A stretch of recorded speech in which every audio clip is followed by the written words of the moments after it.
Hello friends, welcome to Indian vlogs. இன்றைக்கி நம்ம அவரைக்காய் பொரியல் எப்படி பண்ணலாங்கிறது பார்க்க போகிறோம். அவரைக்காய் பொடி பொடியாக கட் பண்ணி வச்சாச்சுங்க. கூடவே ஒரு பெரிய வெங்காயத்தை கட் பண்ணி வச்சுருக்கேன். நீங்கள் இதுக்கு பதிலாக சின்ன வெங்காயம் கூட ஆட் பண்ணிக்கலாம். ஓகே, நெக்ஸ்ட்டு தாளிப்பு ரெடி பண்ணிடலாம்.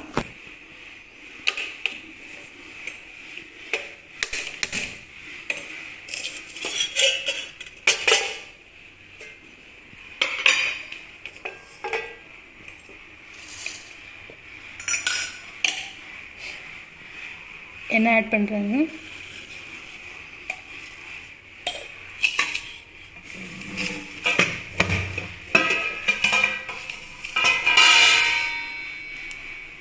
சூடானதும் கடுகு ஆட் பண்ணுறேன்.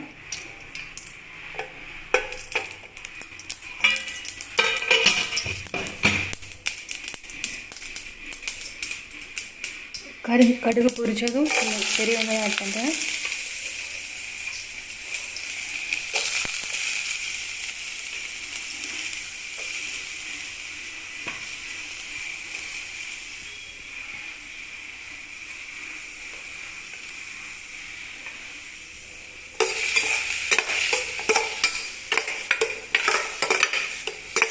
மைல்டு ஃப்ளேமில் வச்சு நல்லா ஃப்ரை பண்ணிக்கலாம்.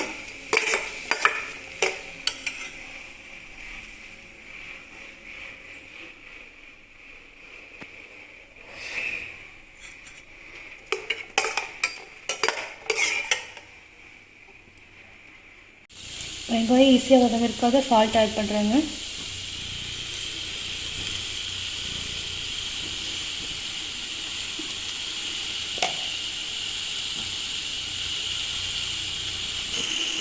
வெங்காயம் ரொம்ப வதங்க வேண்டியதில்லை, ஒரு கிளாஸி லுக் பண்ணால் போதும்.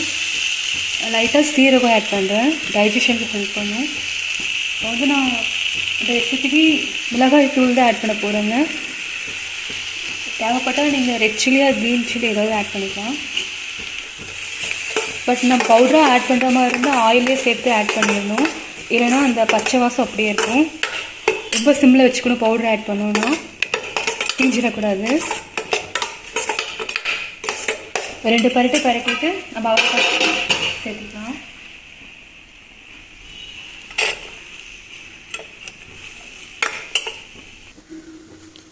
அவரைக்காய் சேர்த்து நல்லா வதக்கி விடுறேங்க.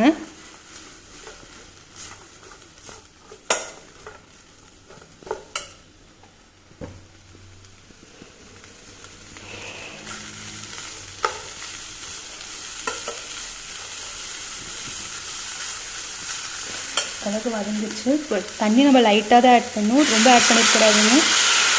ஒரு ஆவி வந்தாலே அவரைக்காய் நல்லா வதங்கிடும்.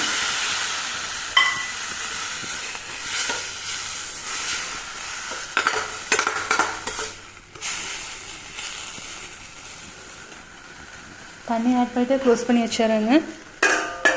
ஒரு 2 மினிட்ஸ்க்கு அப்புறம் ஓப்பன் பண்ணி பார்க்கலாம். இப்போ பார்த்தீங்கன்னா தண்ணியில் நல்லா வற்றி நல்லா வெந்து வந்திருக்குங்க. கொஞ்சம் ட்ரை ஆனதும் ஆஃப் பண்ணிடலாம்.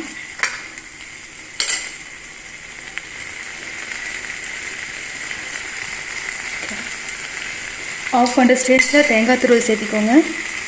நான் இப்போ தயிர் சாதத்தோடு தான் வச்சு சாப்பிட போகிறேன், அதனால் தேங்காய் துருவல் கம்மியாக சேர்த்துருக்கேன். நீங்கள் சப்போஸ் சாம்பார் சாதம் இல்லை வெரைட்டி ரைஸ் கூட வச்சு சாப்பிட்றீங்க அப்படின்னா தேங்காய் துருவல் ஜாஸ்தியாக சேர்த்துட்டிங்கன்னா நல்லாயிருக்கும். ஆஃப் பண்ணிடலாங்க. Thank you so much.